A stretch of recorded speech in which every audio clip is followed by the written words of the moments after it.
My colleague Steph Machado is covering the Republican candidates for governor, and she joins us now from Warwick. Steph?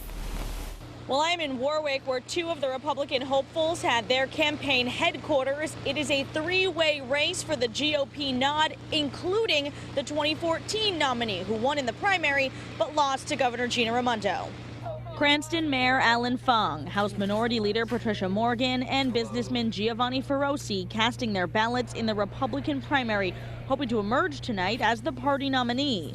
I want to win at the end of this day so I can go on, defeat the governor, and start making Rhode Island a better place for all of us. You know, just focusing on who I am, what I've done in Cranston, and what I want to do for the state. So I really feel that every vote for me today is a vote for the future of Rhode Island. Fung was the 2014 nominee and has been considered the frontrunner this year. But Eyewitness News political analyst Joe Fleming says with no public polling on this Republican race, it's anyone's game. Allan Fung's acting like he has a considerable lead in this race.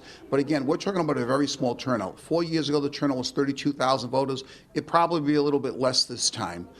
So the question is, who are these voters coming out for? Fleming says with a smaller number of voters choosing the Republican ballot in Rhode Island, it doesn't take much for an upset.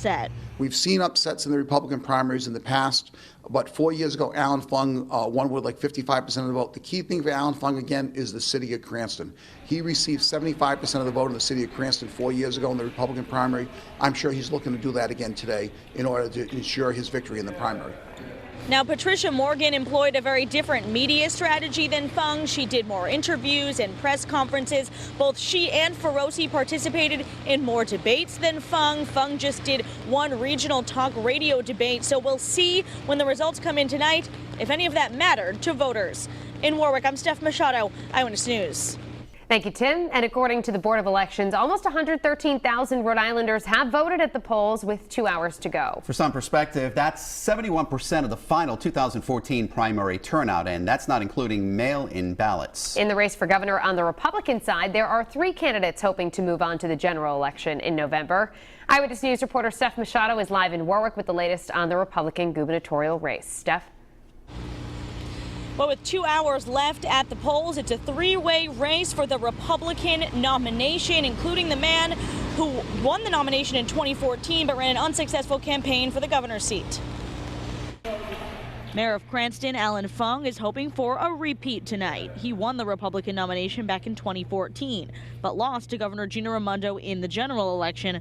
Now he wants another shot. And my discussions have always been about what the governor's been doing wrong, her incompetence, her mismanagement of state resources, how many people she's actually hurt. Patricia Morgan, the Republican House Minority Leader, also a staunch critic of Raimondo, citing her experience at the State House as a fiscal conservative as she asks Republicans to nominate her. I want to win at the end of this day so I can go on, defeat the governor, and start making Rhode Island a better place for all of us. Businessman Giovanni Feroce also on the ballot. He's already pledged to be a one-term governor if elected, saying he would use it to, quote, fix Rhode Island. I really want, people to understand that I led my campaign with a message of building a new Rhode Island, new technology, new economy.